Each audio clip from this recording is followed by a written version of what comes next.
Hi everyone, I'm Anya. Welcome back to my channel. Today I want to talk with you about 5 recent queer fantasy novels and novellas that I've read, and of course what I learned from them as a writer. I think I have a good mix of books here, and a number of them that wouldn't necessarily be shelved under quote-unquote queer or LGBTQ plus fiction. And the reason for that is because I think it's so important that not all books by and about people of marginalized identities are always having to grapple with those identities, oppressions, in this case like coming out, topics like that. Like, I don't think that all of these books need to be about being queer. Of course, that's not to say that those kinds of books aren't critically important, but I do think it's so important to have a mix, and so that's why I have here books that run the whole gamut from ones where the characters who are queer do face a lot of oppression and even violence based on their identities, to ones where maybe they struggle with it within themselves, to ones where it's sort of just not a big deal, and then to ones where it's more of a queer normative world. And all of this is in fantasy novels and novellas because, as you may know, that's what I love most to read and to write. So without further ado, let's jump in.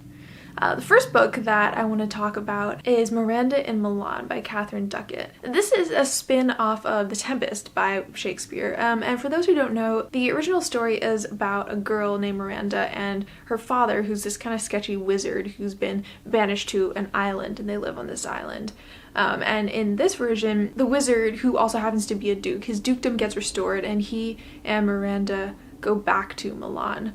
And instead of marrying the dude that she got engaged to while they were on the island in the original story, she instead falls in love with a maid/witch named Dorothea. This book was really intriguing to me because, I guess, having written retellings, it's always really fascinating to me how authors go about reimagining and putting a fresh spin on old and familiar stories. But actually, to be honest, this story felt more like Edgar Allan Poe, than it did like Shakespeare. And I think the reason for that is because it pushes together science and experimentation on the one hand with magic on the other hand, and then brings all of that together with very fundamental human fears, with ego and with the figure of this man, the wizard, who is an experimenter and who thinks he can control more than he really can or should. So this was a really interesting lesson for me as a writer, because on the surface this book should have felt like Shakespeare. Like, it's literally the same characters, it's the same magic system,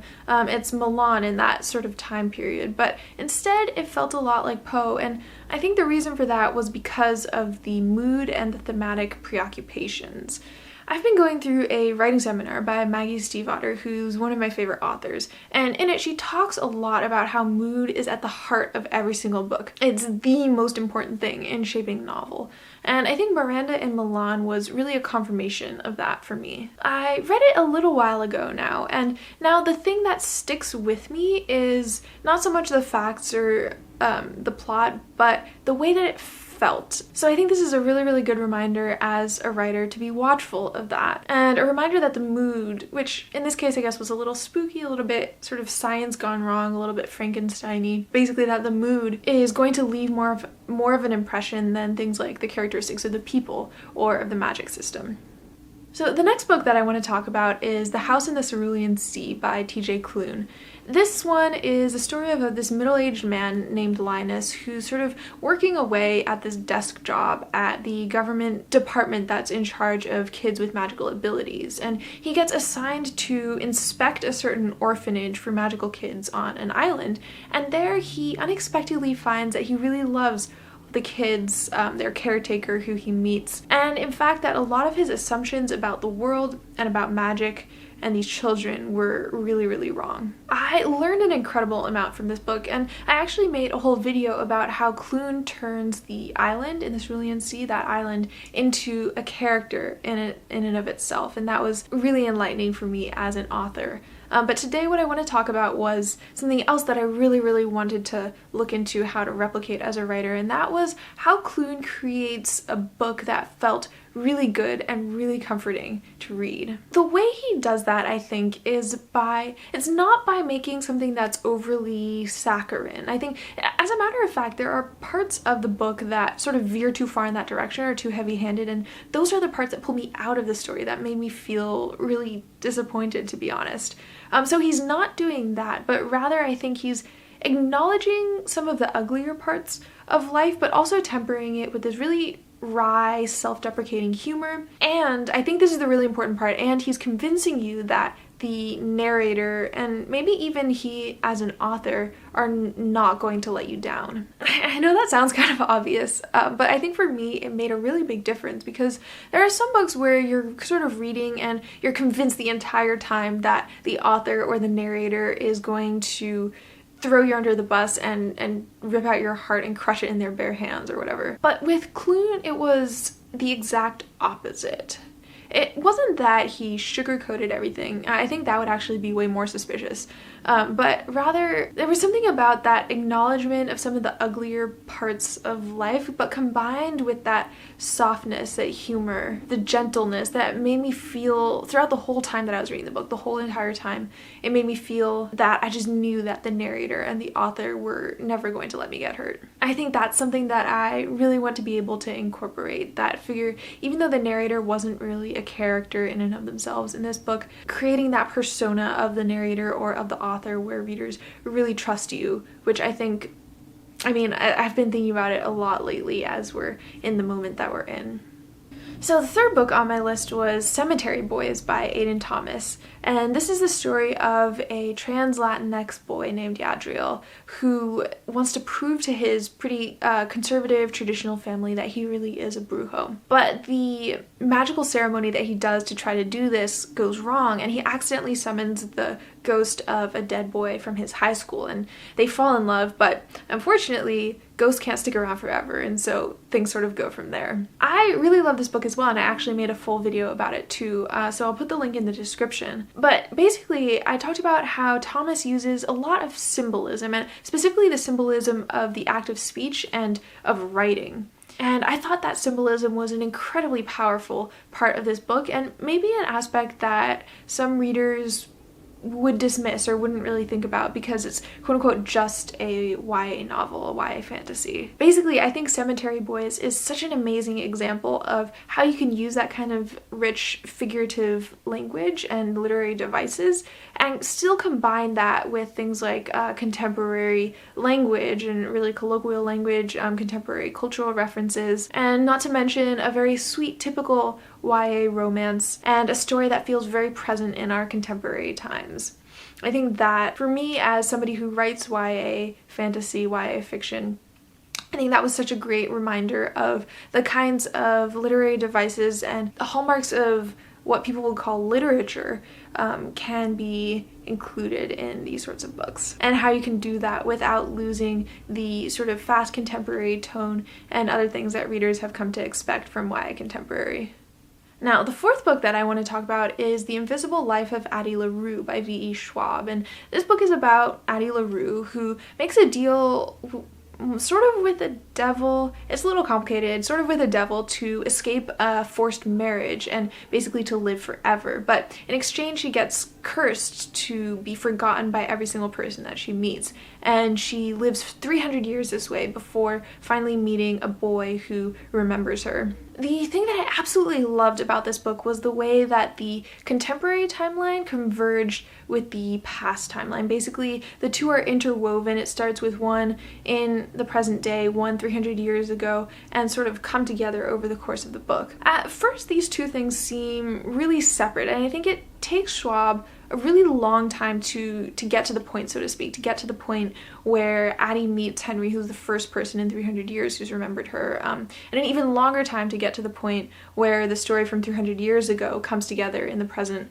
with the contemporary story. And this was so interesting to me because as a writer, I really love playing around with different interwoven storylines and nonlinear storytelling. And so I really wanted to figure out how it was that Schwab did this so successfully and how it felt so satisfying by the end of the book. And what I realized was that the time that Schwab spends at the beginning setting everything up is so worthwhile, because it allows readers to get invested and to deeply understand the characters and their relationship and the world. Because the thing is, when I was reading through the beginning section of the book, I actually found it a little slow, but little did I know that I was actually just internalizing all of the desperation and the yearning that Addie feels because she can't be remembered. And then I was just so incredibly happy and relieved when Henry finally remembers her after 300 years, and that just set me up, 150% for full emotional investment throughout the rest of the book and the rest of the twists and turns that the story takes. So as a writer, I feel like the lesson here was to take your time to set things up.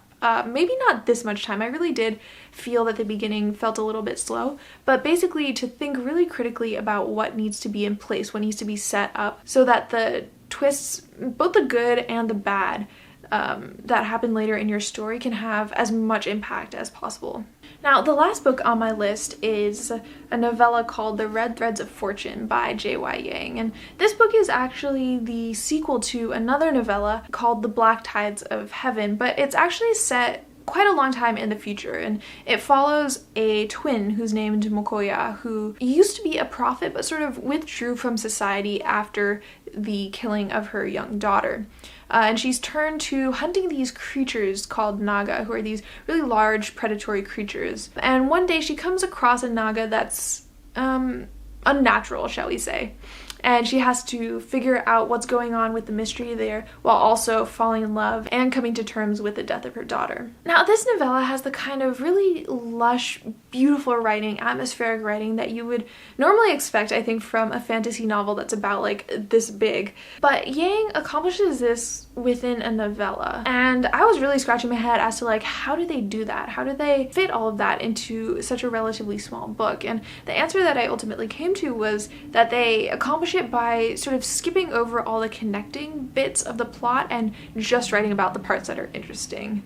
I realize now that that sounds kind of bad when I say it out loud, but I know that a lot of writers, especially fantasy writers, me included, have a lot of trouble with getting bogged down with descriptions. And I think Yang avoids this by sort of relentlessly moving the plot and the mystery along at all times and making sure that every plot event and every plot twist that happens has multiple purposes, plays multiple roles within the book. So, for example, Mokoya meets another character and simultaneously falls in love with them, so it's a personal journey, but it also turns out that this other person is involved with the mystery of this unnatural naga. And the second key, I think, is to make sure that you're making full use of the language of every single word to create this really lush fantasy atmosphere. I think Yang does a great job of making sure that it's all built into every scene, even the action scenes, and so there's no need to stop and have a dedicated section of description because they use every single word